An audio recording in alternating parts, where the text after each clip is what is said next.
মার্কিন বাহিনীকে মোকাবিলা করতে ক্যারিবীয় উপকূল ও কলম্বিয়া সীমান্তে দাঁড়িয়ে গেছে ভেনেজুয়েলার হাজার হাজার সেনা।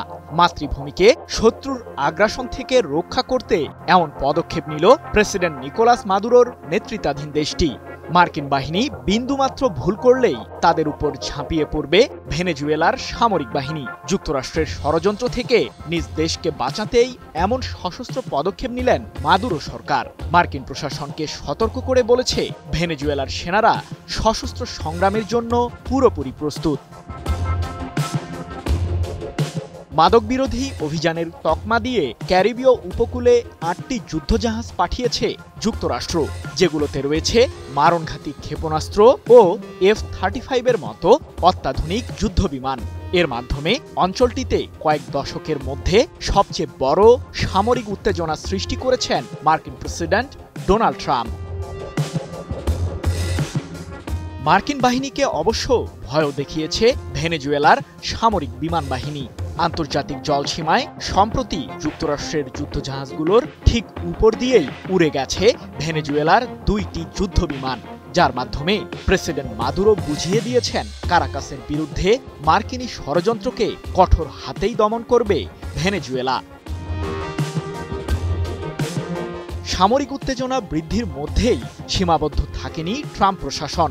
গত সপ্তাহে ভেনেজুয়েলা থেকে ক্যারিবীয় উপকূলের দিকে আসা একটি নৌকাকে লক্ষ্য করে বিমান হামলা চালায় মার্কিন সামরিক বাহিনী, আর এতে 11 জন নিহত হয়। ট্রাম্পের দাবি, নৌকাটি মাদক পরিবহনের কাজে ব্যবহৃত হচ্ছিল। তবে মাদক কারবারি রোধের নামে ট্রাম্পের মাথায় যে ভিন্ন কিছুই কাজ করছে, সে অভিযোগই করেছেন ভেনেজুয়েলার প্রেসিডেন্ট মাদুরো। কারাকাসের শাসন পরিবর্তনের জন্যই এমন ষড়যন্ত্র চালিয়ে যাচ্ছে যুক্তরাষ্ট্র, সে বার্তাই দিয়েছেন মাদুরো। তবে ট্রাম্প প্রশাসনের এই প্রচেষ্টাকে একটি ভুল পদক্ষেপ বলেও উল্লেখ করেছেন ভেনেজুয়েলার প্রেসিডেন্ট।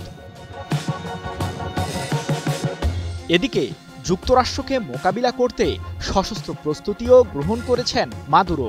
এরই মধ্যে ক্যারিবীয় উপকূল ও কলম্বিয়া সীমান্তে 25,000 সেনা মোতায়েনের ঘোষণা দিয়েছেন তিনি, যার ফলে ওয়াশিংটন ও কারাকাসের মাঝে সংঘাতের ঝুঁকি বেড়ে যাওয়ার শঙ্কা তৈরি হয়েছে।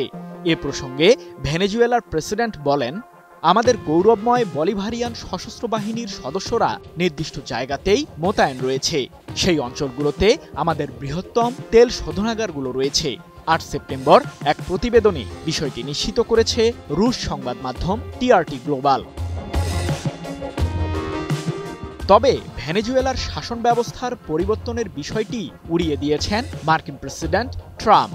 এ প্রসঙ্গে সম্প্রতি তিনি জানিয়েছেন, যুক্তরাষ্ট্র ভেনেজুয়েলার শাসন ব্যবস্থায় পরিবর্তনের কথা ভাবছে না, বরং অতিরিক্ত মাদক সেবনে লাখ লাখ আমেরিকান মৃত্যুবরণ করছে, সেগুলো ঠেকাতেই ট্রাম্প প্রশাসনের এই প্রচেষ্টা।